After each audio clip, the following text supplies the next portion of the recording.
Fisio. Perkenalkan, saya Lucu Charles Aprilio. Saya mahasiswa dari S1 Fisioterapi ITKIS PHTU Samarinda. Nah, di sini saya berada di klinik Fisiocare Samarinda. Lalu saya akan mengajak teman-teman untuk melihat apa aja sih yang ada di dalam klinik tersebut. Mari ikut saya.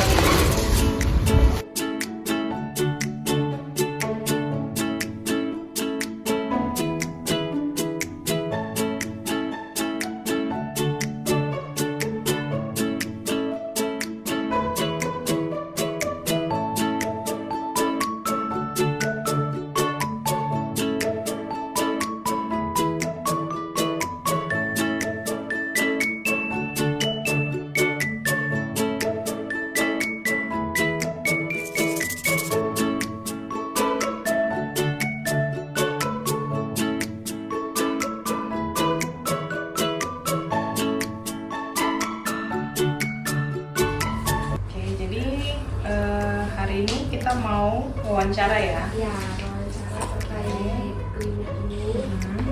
Sebelumnya perkenalkan, saya Winda, mahasiswa dari ITKES. Nah, jadi di sini saya bersama Fisio Ivon dari Fisiocare.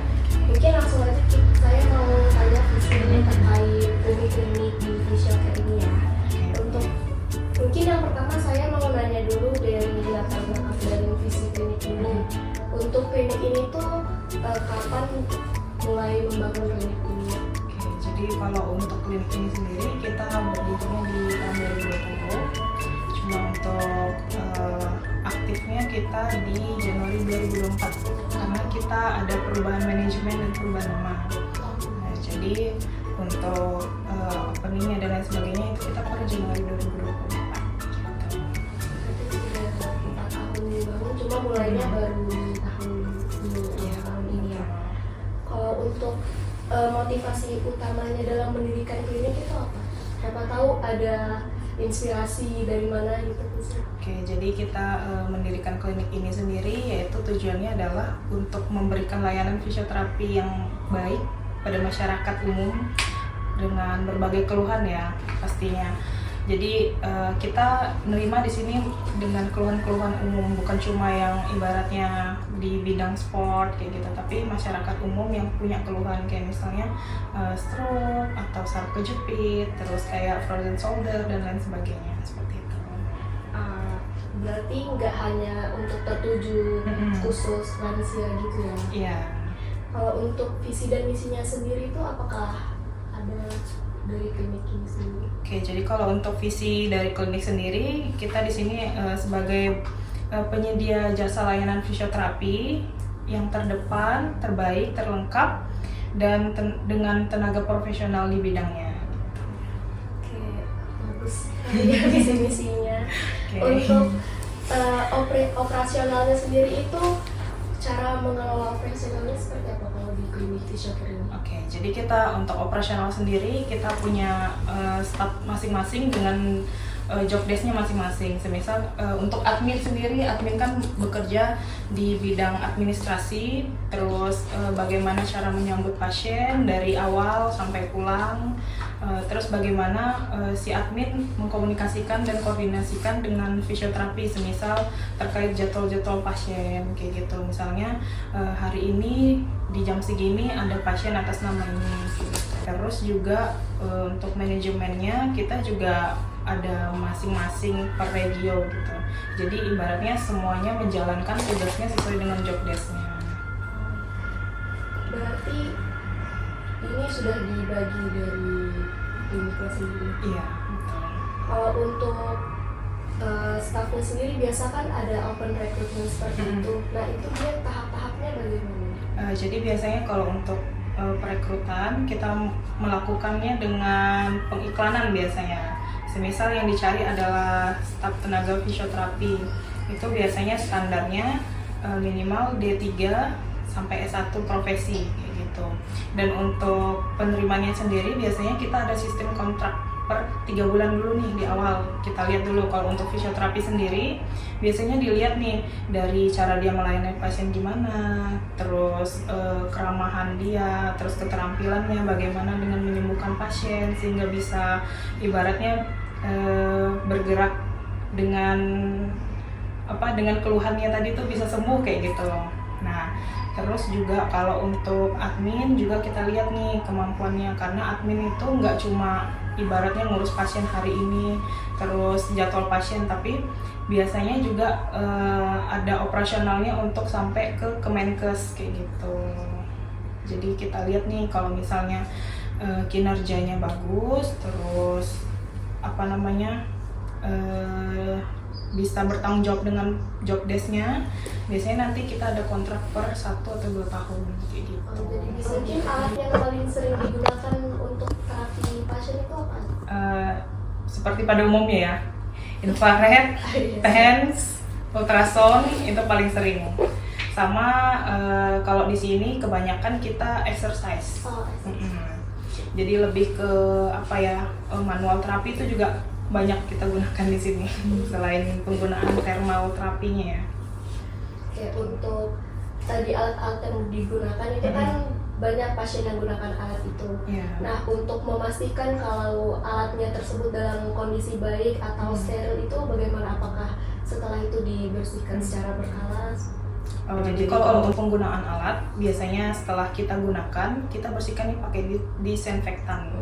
Jadi kita pastikan bahwa alat-alat yang kita gunakan itu bersih, steril, dan terhindar dari kuman gitu kan. Karena ibaratnya alat-alat tersebut kan langsung kontak nih dengan pasien gitu. Sedangkan pasien ini kita nggak tahu nih, dia ini punya penyakit bawaan apa nih kayak gitu. Ibaratnya dari keringat kayak gitu kan bisa tertular ke orang lain kayak gitu. Untuk kan tadi Visio sendiri bilang kalau klinik ini mulai berjalan di awal tahun 2024. Betul. Nah, itu untuk strategi mempromosikan klinik biar orang-orang ini tahu ada klinik Visio Care di sini. Apalagi kan kalau saya lihat dia jalannya kayak masuk gang ya. gitu. Okay. Jadi kita biasanya dengan pengiklanan. Nah, jadi kita kemarin itu sempat bikin brosur terus kayak ada ini. Kalau per sekali datang itu masih free. Nah, jadi untuk datang yang berikutnya itu berbayar tapi dengan setengah harga kayak gitu. Jadi kita promosikannya selain dari brosur, kita juga pengiklanan kayak di FB, Instagram kayak gitu, dan di Google. Biasanya ada ulasan-ulasan kayak gitu kan. Nah, biasa pasien yang datang tuh kayak ngeliat gitu kan, ini tadi saya dapat rekomendasi dari Google. Soalnya bintang 5 kayak gitu kan, jadi datang ke sini kayak gitu. Kalau untuk membangun interaksi sendiri antara pelanggan dengan klinik melalui media sosialnya itu seperti apa? Oke, jadi biasanya sebelum datang kita kan ada WhatsApp. Jadi biasa pasien tuh akan nge-WhatsApp terus biasanya konsul. Nah, konsulnya tuh kayak konsul online gitu, kayak ini saya keluhannya kayak gini, harusnya gimana ya kayak gitu. Bisakah penanganannya di situ kayak gitu.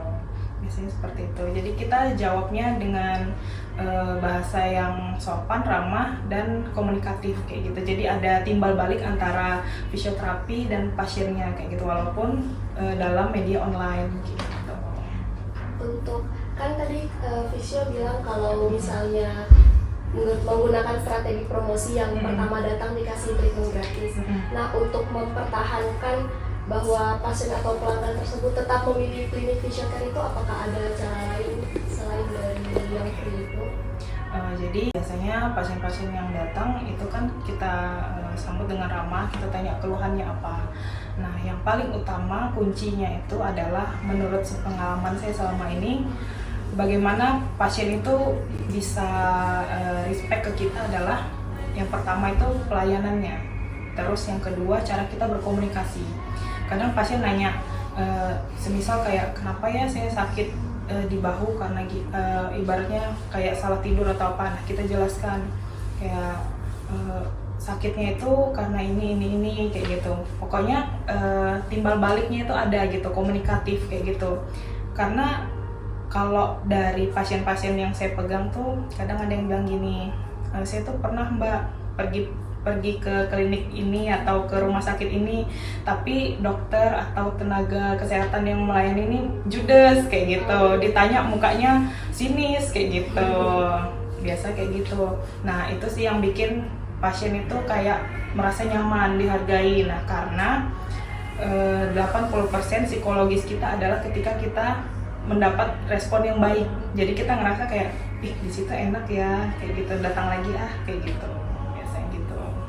Dan juga ya dari segi kemampuannya juga kayak gitu, kita harus tahu nih dia misalnya sakitnya di bahu, treatment apa yang bisa kita kasih, terus bagian mana yang bermasalah, di situ yang kita gali untuk kita perbaiki kayak gitu. Untuk pertanyaan saya selanjutnya, untuk klinik ini kan Fisiocare baru di tahun ini. Nah, mungkin untuk tahun-tahun kedepannya apakah ada rencana untuk buka cabang di tempat lain atau di luar Samarinda, mungkin bisa di tempat yang biasa jarang ada fisioterapinya seperti itu? Jadi kalau untuk dari owner sendiri memang ada rencana buka di beberapa tempat kayak di Bontang, Sangatta, terus di Balikpapan kayak gitu. Karena kalau kayak di Bontang sama Sangatta sendiri kan ibaratnya akses di sana klinik fisioterapi itu belum ada. Jadi kita lihat nih pasarannya, strategisnya, dan juga sumber daya masyarakatnya. Nah kalau di sana sangat welcome sih. Dan ibaratnya tuh mereka sangat menantikan itu ada gitu, karena kan di sana perusahaan banyak ya, jadi kayak target pasarnya ya udah pas di situ. Bener. Okay. Semoga dilancarkan ya untuk pembangunan cabang selanjutnya. Untuk sejauh ini dalam membangun klinik, menjalankan klinik Fisiocare ini, apakah ada tantangan yang dihadapi dan apakah klinik Fisiocare ini memiliki cara sendiri untuk mengatasi masalah tersebut? Oke, biasanya kalau untuk tantangan biasa apa ya? Kalau dari namanya usaha ya, kita pasti ibaratnya bersaing lah dengan klinik-klinik lain gitu. Cuma kita ya bersaingnya secara sehat aja gitu. Gimana cara kita untuk memberikan layanan terbaik itu tadi. Nah, ketika kita sudah bisa nih memberikan layanan terbaik kita, orang pasti nilainya juga lebih gitu. Kayak gitu sih persaingannya. Berarti kita nih cukup bersaing secara sehat aja. Itu saja pertanyaan dari saya. Terima kasih banyak Fisio. Terima kasih sudah kasih kesempatan saya untuk mengunjungi klinik Fisiocare ini. Mungkin itu saja. Ya. Fisio, saya boleh izin bertanya juga. Oke, boleh. Mungkin kan ini masalah, mungkin kalau misalnya memang privasi tidak dijawab juga nggak apa-apa. Mungkin kalau kita lihat ya Fisio, untuk membangun usaha kan pasti ada kita berpikir untuk bagaimana caranya putar modal atau gimana. Terus kalau untuk ini biasanya per bulan itu pasien datang itu sekira berapa Fisio? Jadi kalau untuk kunjungan pasien sendiri kadang tuh nggak nentu gitu. Kadang misalnya nih di bulan Juni itu ada 80 pasien, nanti di bulan Juli mungkin ada 35 pasien kayak gitu-gitu. Kayak apa ya, kayak naik turun gitu sih biasanya. Terus apa namanya? Ya kita juga nggak bisa yang ibaratnya kayak ayo dong datang kayak gitu kan, nggak bisa ya, kayak ya mau gimana gitu, ya udah jadi kayak up down aja kayak gitu pasien datang.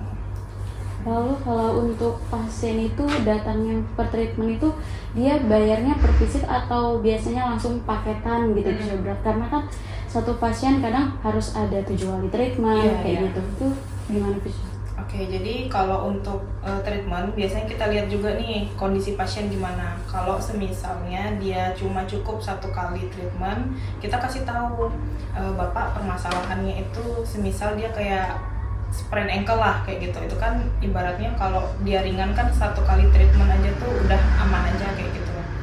Nah biasanya kalau yang cedera ringan kita kasih tahu ke pasien, Bapak ini treatmentnya cukup 1 kali, tapi kalau masih ngerasa nggak enak boleh datang lagi.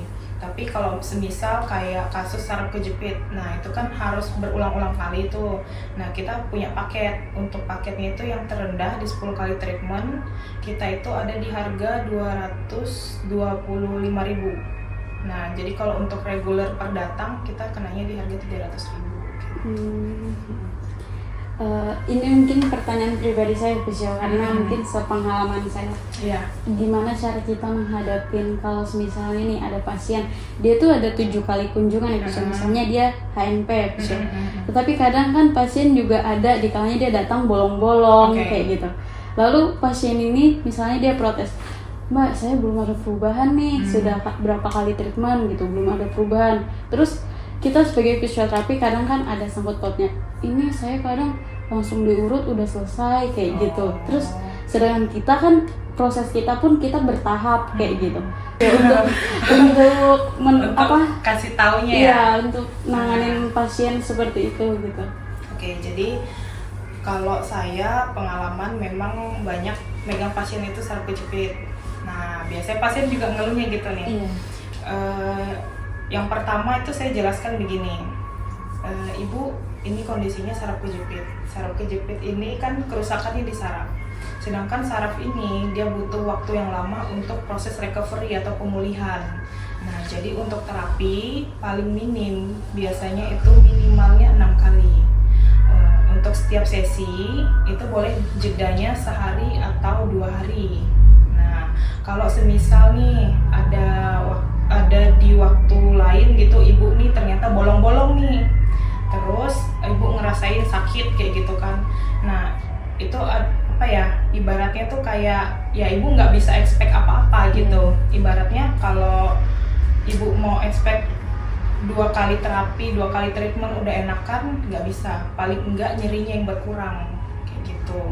Nah, terus ya dari awal sebenarnya kita harus tegaskan ke pasien kalau permasalahannya itu nggak bisa yang langsung seketika hilang kayak gitu selesai. Nah, jadi kalau semisalnya nih dia tiba-tiba nuntut kok saya nggak ada perubahan ya itu balik lagi ke awal seperti yang saya jelaskan tadi Ibu. Jadi kalau misalnya untuk terapi seperti ini itu nggak bisa bolong-bolong kayak gitu, bolong-bolong dan rentangnya jauh kayak gitu. Nah, kalau misalnya rentangnya jauh berarti harus mulai lagi dari nol kayak gitu, mulai lagi dari awal, nyerinya pasti masih ada kayak gitu. Terus ya itu tadi, kalau pasiennya nggak disiplin, kita yang harus tegaskan kayak gitu. Karena kita ibaratnya nggak bisa ngejual mimpi ke pasien.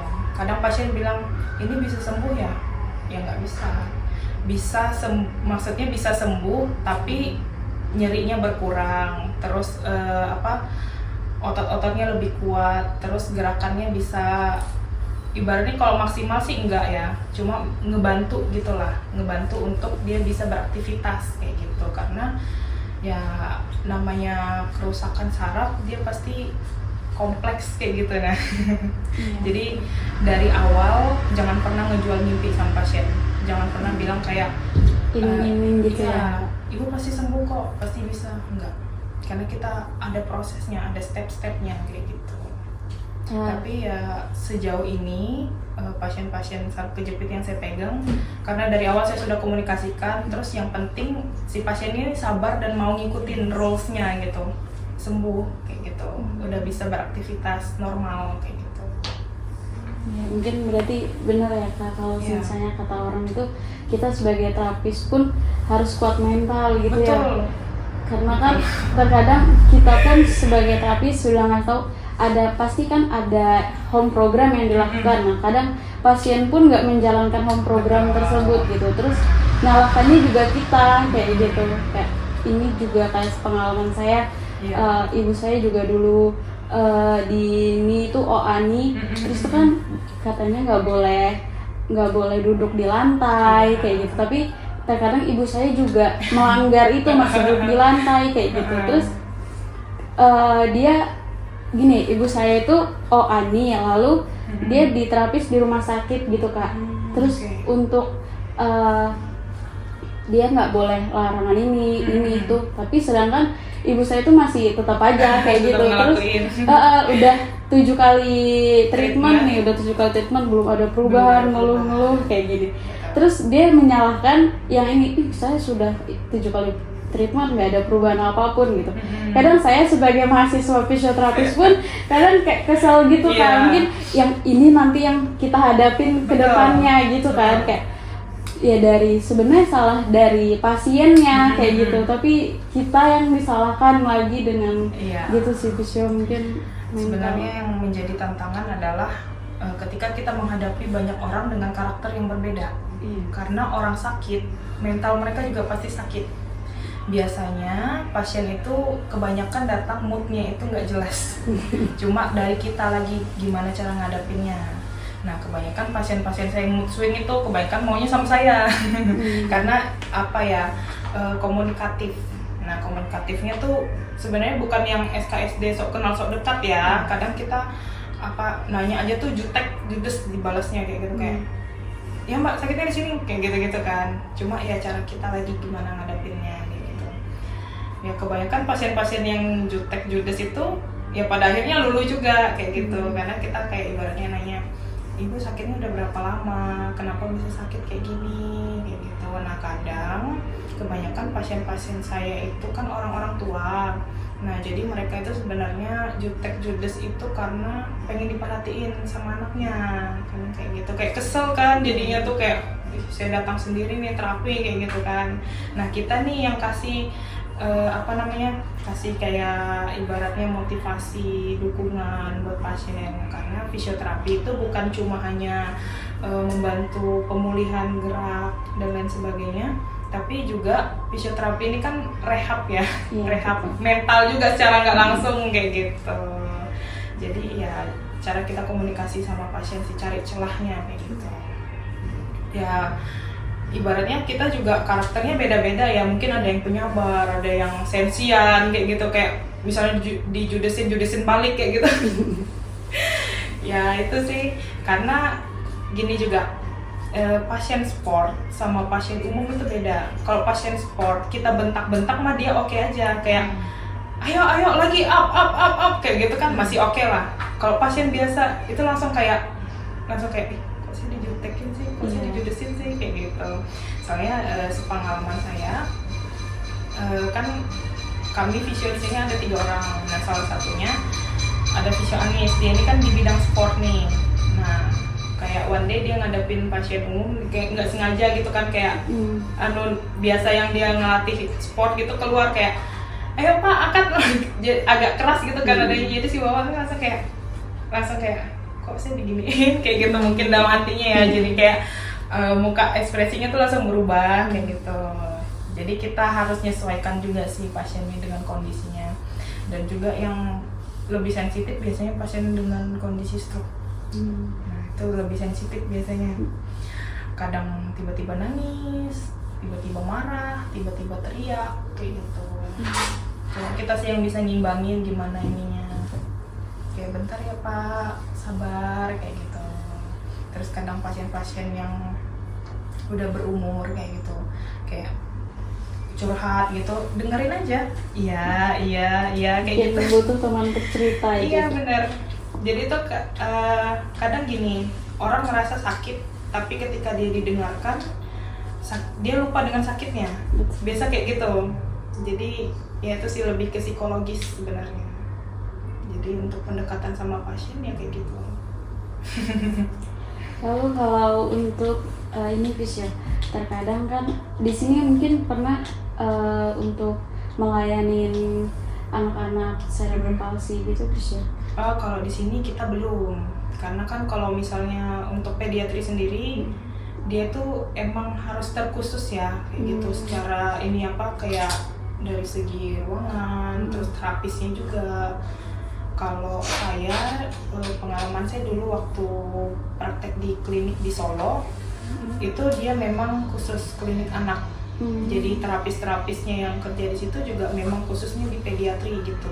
Memang pendalamannya di pediatri. Karena ya kalau saya pribadi, ibaratnya saya disuruh ke pediatri, saya harus belajar lagi dari nol. Karena kalau pediatri kan kompleks ya. Terus juga kayak mohon maaf, kayak semisal kayak kasus CP, terus kasus autism, terus Down syndrome, itu kan beda-beda juga pendekatannya. Dan ya itu prosesnya lama kalau pediatri. Iya. Teman-teman ada yang minat ke pediatri kan? Saya rencananya ke pediatri fisio. Karena tapi saya juga mikir mungkin tantangan pediatri itu gini, kalau semisalnya kalau di rumah sakit fisio yang saya lihat, pediatri itu ketika anaknya ini masuk ke ruangan fisioterapi, orang tuanya di luar kayak gitu. Jadi dia nggak ngeliat apa yang dilakukan fisioterapi terhadap anaknya di dalam ruangan. Tapi kan terkadang anaknya baru masuk aja udah nangis, teriak-teriak gitu. Iya, udah tantrum. Udah ngamuk duluan. Dan saya melihat gitu. orang tuanya di luar, cemas, mungkin takut anak saya diapain ini di dalam kayak gitu. Jadi mungkin saya sebenarnya bener sih berat gitu karena kita harus menghadapi dua orang, anak dan ibunya kayak gitu kan fisio. Jadi saya juga bingung nanti ketika di klinik rumahan seperti ini gimana tuh kalau misalnya menanganin anak-anak seperti itu gitu kan fisio, karena kan otomatis orang tua ini melihat apa yang kita lakukan terhadap anaknya gitu. Belum lagi urusan seperti misalnya kita melakukan ini anaknya sudah treatment terus orang tuanya nggak tega, kita disuruh berhentiin kayak gitu. Saya juga udah mikir ke situ fisio, jadi kayak saya juga bingung sebenarnya mau ngambil pediatrik tapi mental saya harus betul-betul kuat. Belum lagi saya yang mungkin generasi Z ini yang nggak sabaran, yang Gen Z ini yang nggak sabaran, anaknya udah tantrum kita juga pengen tantrum kayak gitu. Jadi kalau pediatri itu ibaratnya kayak apa ya, kayak memang panggilan jiwa kamu di situ, kamu sukanya di situ, pasti bakal ngejalaninnya dengan enjoy, enak kayak gitu. Tapi kalau kamu masih kayak mikir terus masih kayak setengah-setengah, mending jangan, karena pediatri benar-benar tantangannya lebih di atas rata-rata sih. Bener. Kayak saya sebulan di sana aja tuh udah yang kayak aduh ini kapan selesainya stase di sini. Ya itu sih mungkin harus lebih sabar lagi buat sabarnya mentalnya. sangat luas.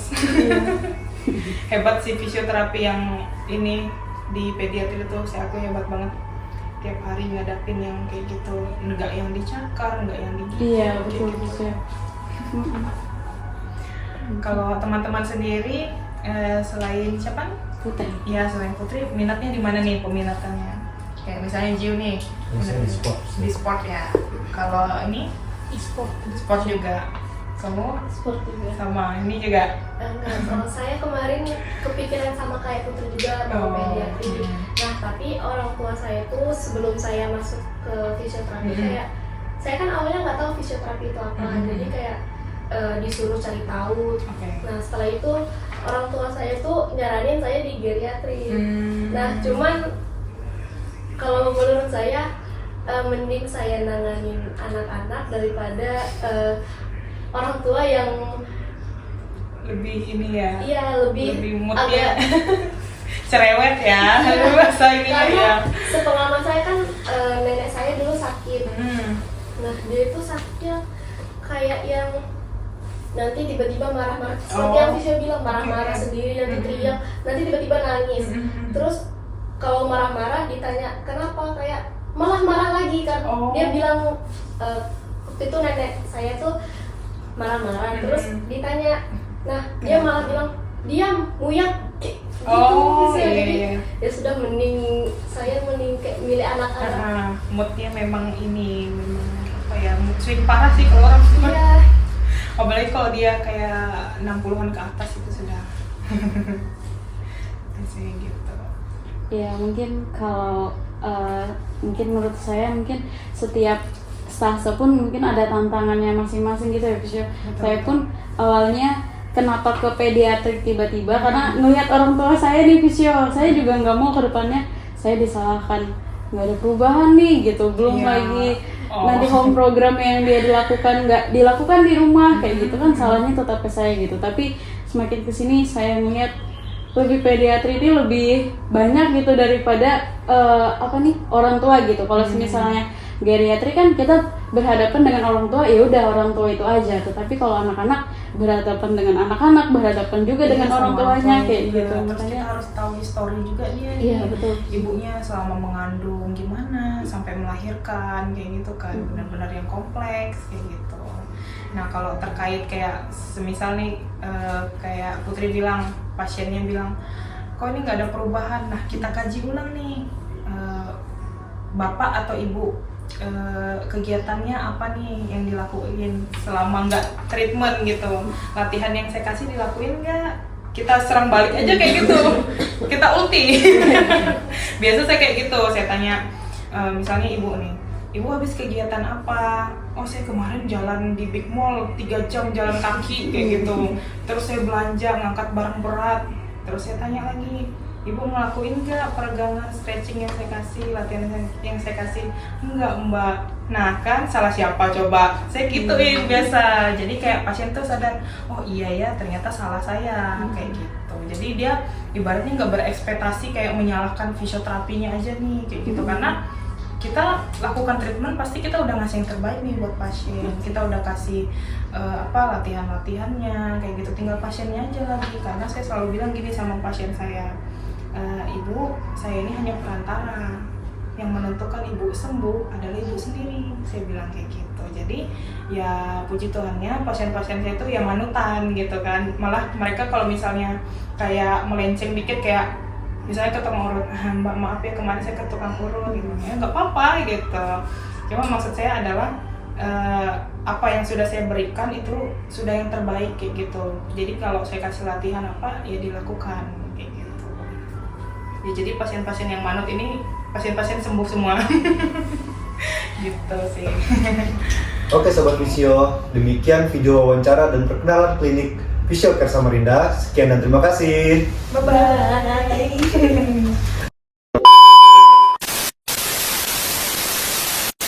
Siap. 1, 2, 3.